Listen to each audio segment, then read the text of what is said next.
So recently I released a video on Darkstalkers. You don't have to watch it to understand this video, but you can if you want to. It was intended to be a simple introduction to the series for newcomers, and I threw an opinion out there at the end where I said a Darkstalkers game couldn't work in 3D, at least traditional forms of 3D, without losing its identity. Well, I thought my statement spoke for itself. I thought it made sense. But it turns out that I probably should have explained myself better, because I got loads of angry comments and dislikes. While yes, more people enjoyed it than not, and it did extremely well, I must say I was absolutely not expecting such a massive negative response. So now I feel the need to double down on my point. Here's why I don't have hope for a new Darkstalkers game, both in the sense that I doubt it would do well, or that it would even exist. I guess I should start by better explaining why I don't think the series works in 3D by talking about the characters' appearances in 3D. Originally, in my last video, I was going to put a few seconds of me comparing Morrigan's variety of victory poses and expressions in the 2D games to her one victory pose and expression in Marvel vs. Capcom 3 to show why I don't think the characters work particularly well in 3D. I took it out last minute because I thought it was too nitpicky, but I kind of regret it now. So let's acknowledge what I didn't in the last video. I said that Darkstalkers wouldn't work in 3D, but they've done Darkstalkers in 3D before. Notice how the word well didn't appear in that sentence.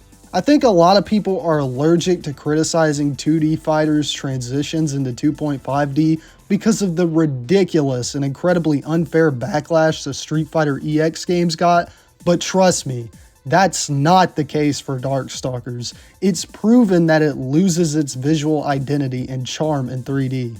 Which is why I don't necessarily trust Capcom with a new Darkstalkers game.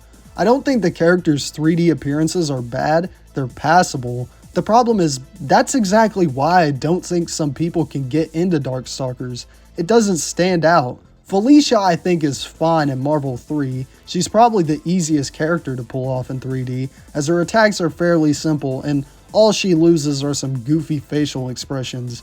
It's not like none of the characters work in 3D, but for most of them the charm would be absent. Shinko though really gets nerfed. I will applaud the attempt as it's not bad. They try to keep the cartooniness intact as much as they could, and Shinko is one of the easier characters to do that with. Jetta in MVCI is straight up terrible though. I can understand thinking he's cool if you've never actually played a Darkstalkers game, but I don't know why Capcom decided to add the character who literally gorely mutilates himself and attacks with blood for like half his moves to the game that grandma is going to buy for little Timmy because it has Captain America and Iron Man on the cover. So they censor him to the point that there's almost nothing there. I don't care about BB Hood's appearance in Cannon Spike or anything else because it's super obscure and not a fighting game. But here's the big one, Morrigan. Once again, it's passable, but I don't like how Morrigan looks, and it all comes down to art direction. They always give her this boring face that barely shows any emotion. Meanwhile, in the sprites, you can actually see her smile and express anger, and it actually seems like she has some personality. They make her face too detailed to make those charming cartoony facial expressions. I don't know why, with the care they gave to Felicia and Shinko, they created this husk of Morrigan. While she's a bit better in Tatsunoko vs. Capcom, I'm mostly referring to her appearances in the 3D Marvel games because those games are more popular and matter more. They got the sexy succubus part down, they even got the mech part down, but they left out the bratty anime girl part because I guess it didn't fit with the quote-unquote art style of these games. Games that, mind you, feature characters like Zero, Arthur, and X who keep their original looks intact despite looking out of place. But I would argue that the Darkstalkers characters are closer to them visually than, say, Street Fighter characters. Morrigan not having that expressive anime face is weird because they pulled off Felicia and Shinko the best they could. Then again, who's paying attention to her face anyways? That's also one of the problems. Capcom not only makes the characters appear more boring than they actually are, but the female characters are always put at the forefront. I feel like this makes Darkstalkers unfairly get thrown in the same boat as something like Dead or Alive, when there's literally only 3 quote-unquote fan service characters. At least for normal people. I'm not shitting on Dead or Alive, but it definitely plays fully into the fact that it's full of big-titted females with volleyball spin-off games that are pretty much solely about that. And while franchises like Soul Calibur are known for it as well, at least it's known for other things. Capcom doesn't really extend that to Darkstalkers. I don't think they should tone it down, but I do think they should showcase the loads of other appealing things about the series. There's such a big barrier to entry. Before I got into the series, I only knew Morrigan, Felicia, and Cienko, and the only reason I didn't write it off and actually got into it was because I had learned of its significance to fighting game history. I'm so focused on Morrigan's design because the way Capcom represents Morrigan is how they represent the rest of the series, stripped of anything but sexy. And going back to what I said, it all comes down to the art direction. The series is way less charming when it's not visually cartoony. But are these games cartoony? I mean, I said so in my original video, and the sprites would lead you to believe that, but these games suffer the worst from an awful problem that Capcom games in the 90s and 2000s suffered from: non-existent art direction. If you want an even worse example, the Capcom vs SNK games. Brand new, more realistic-ish sprites, mixed with anime-esque Street Fighter Alpha sprites, mixed with Morrigan's old-ass sprites. This even extends to their non-fighting games. The first thing ever created for Mega Man was his sprite. That decided the art direction, and the series didn't really find a consistent one until Mega Man 3. The only Capcom franchise that never struggled with art direction is ironically the one that's most flexible in its art direction. Street Fighter games almost always had a consistent art direction, despite always changing with each new game. But Darkstalkers suffered badly from this. Going back to the first game, there's a pretty big contrast between the cartoony anime-esque sprites with thick outlines and the painted character portraits. Still, they keep the exaggerated elements of the designs to keep the characters looking expressive, like their big eyes and unrealistically big mouths. But it seems like Capcom knew what they were doing with the art direction of the first game, until you reach the endings, which tend to be visually inconsistent. Also, even starting with the first game, they couldn't decide on Morrigan's eye color and continue to struggle to this day with it.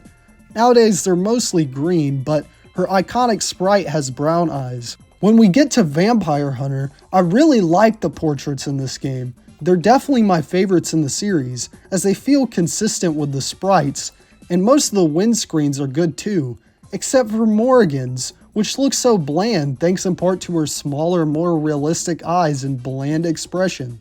But Vampire Savior, despite being the best game, is the worst when it comes to how inconsistent the art direction is. Some portraits look fine, while others don't look like they belong in the same game and are very bland. To bring her up for the 500th time, as it seems like there was an internal war going on over her design, Morrigan's face is drawn more realistically, and it looks terrible next to, say, BB Hood's expressive and cartoony face. She doesn't even look particularly consistent with Lilith. Why are her eyes so small? Meanwhile, in-game, these characters fit together perfectly. The character select icons, which I like and are pretty consistent, and the portraits really clash. And the promotional art for the collections always tries to look realistic. I'm not hating on the art, it's good, but it's very bland. It doesn't represent the actual games well at all. Lord Raptor and Sasquatch's art for Darkstalkers Resurrection really showcases how this doesn't work. Now, I'm not insulting any artists or their art. You can draw the characters however you want. I just think Capcom should know what makes the series stand out. However, I do think the way the characters look in the art for Capcom Fighting Collection is pretty good. And that's the thing, if they ever do make another game, I want them to take more inspiration for the art direction from the sprites to keep that cartoony identity intact. Morrigan is more interesting and appealing as an anime girl with bags underneath her eyes, a hime cut, and a more simple expressive face. This would be a nitpick if it weren't for the fact that the wider interest in the series hinges on it. The whole graphics don't matter argument is dumb, but especially for fighting games. Who cares as long as it plays well? The normies who aren't going to pick it up because it doesn't stand out and looks like something meant for only losers to jerk off to. Fighting games in the 90s were always the top tier games graphically for the time, for both 2D and 3D. The way a fighting game looks is almost everything they rely on to garner appeal, because gameplay-wise, these games are so simple. Nobody wants to play a game about a bunch of monsters fighting if them and their moves don't look appealing and if it doesn't stand out against other fighting games. While a Darkstalkers game with 3D graphics could play great and look good on a technical level, it needs to stand out. And a 3D Darkstalkers wouldn't stand out in the fan service and horror aspect because you already have Dead or Alive and Mortal Kombat. Its cartooniness is the thing helping it stand out. While there is Skullgirls, that's one indie game versus big companies' full series. Skullgirls is aware that it's only for fighting game fans. Capcom doesn't make fighting games for only fighting game fans, and that's both a good thing and a bad thing. It's a good thing because it keeps us from getting a flood of mediocre games, but it's also a bad thing because series that didn't grab an audience outside of fighting games are abandoned by them. The problem with Darkstalkers has always been that it's failed to gain a lot of fans because people don't see the appeal. People didn't get the appeal back in the 90s thinking it played just like Street Fighter, and people don't get the appeal now when most of the series' representation is a fan service character who's often depicted to be very bland. If they really showed you, hey, this is the cartoony, dark, and violent fighter, it would do so much better, which is why I think more people got into and continue to get into the series because of games like Marvel 1 and 2 than the other Marvel games, because they have better representations of the original series. More people getting into the series isn't a bad thing. Fighting games are always better when you have more people to enjoy them with. While there's other dark and violent fighters like Mortal Kombat, Killer Instinct, and Samurai Showdown that are in fact pretty goofy and wacky, Darkstalkers is cartoonishly goofy and wacky, and that's the difference. I used to want a Mortal Kombat style Darkstalkers game as a kid just like a lot of other people, but I realized Capcom doesn't need a Mortal Kombat. It needs a Darkstalkers. Darkstalkers can be visually cartoony and still keep its dark identity, but it can't be visually dark and keep its cartoony identity. That cartooniness is core to the identity of Darkstalkers, and getting rid of it would alienate a large section of the already infinitesimal fan base. I don't trust Capcom with the franchise because they've shown me that they don't care about it.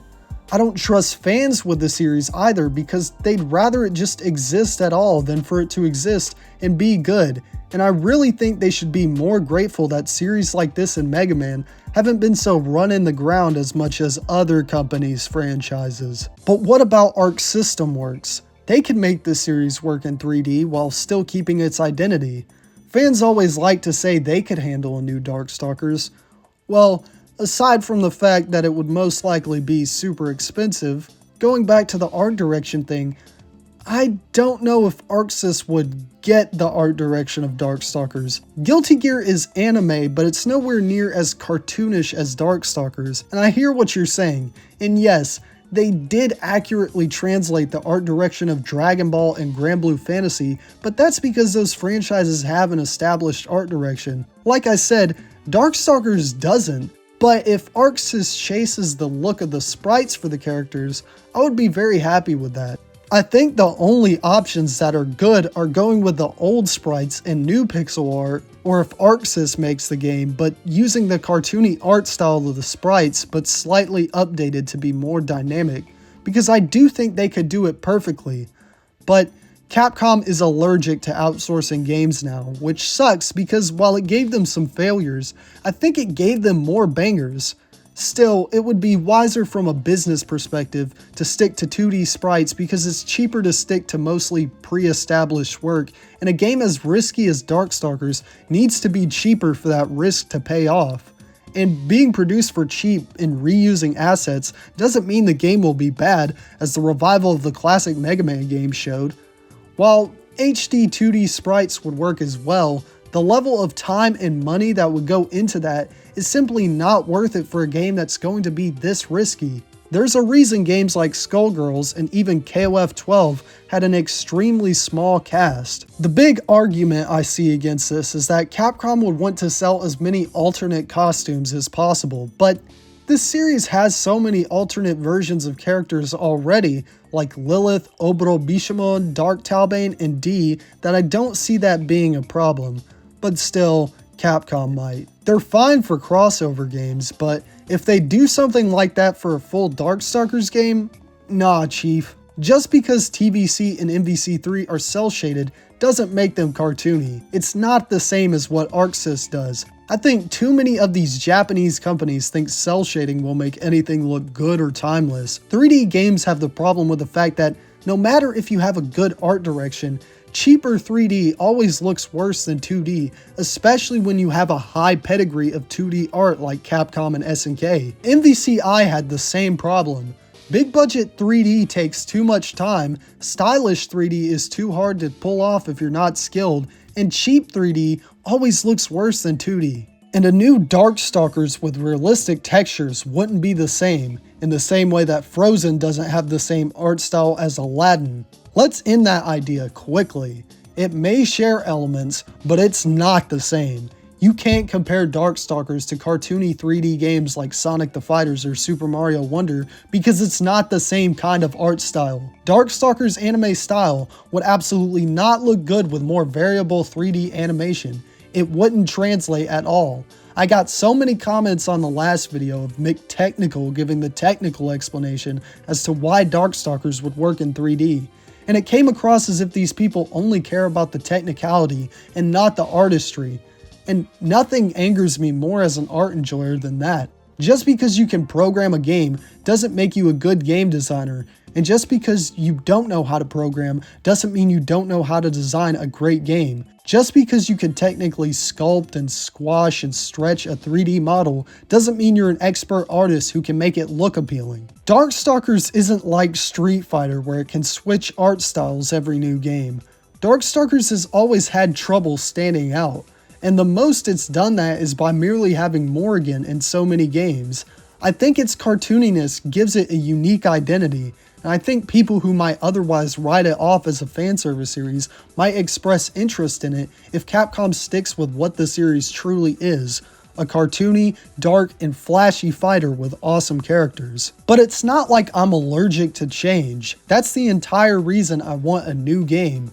Vampire Savior is great, but it's also a flawed game that could be improved upon. I would love to see them introduce new gameplay mechanics from the games that they inspired, like Marvel and Guilty Gear, and I would love to see what new characters they could come up with. But the cartoony anime art style is so core to the identity of Darkstalkers as a fighting game series, and while it could be tweaked, it absolutely shouldn't be taken out. It helps it stand out, at least as a fighting game series. I don't think Capcom should limit themselves, but I do think a dedicated Darkstalkers fighting game should stick to that style, and Capcom should give us more representation than just the same two characters.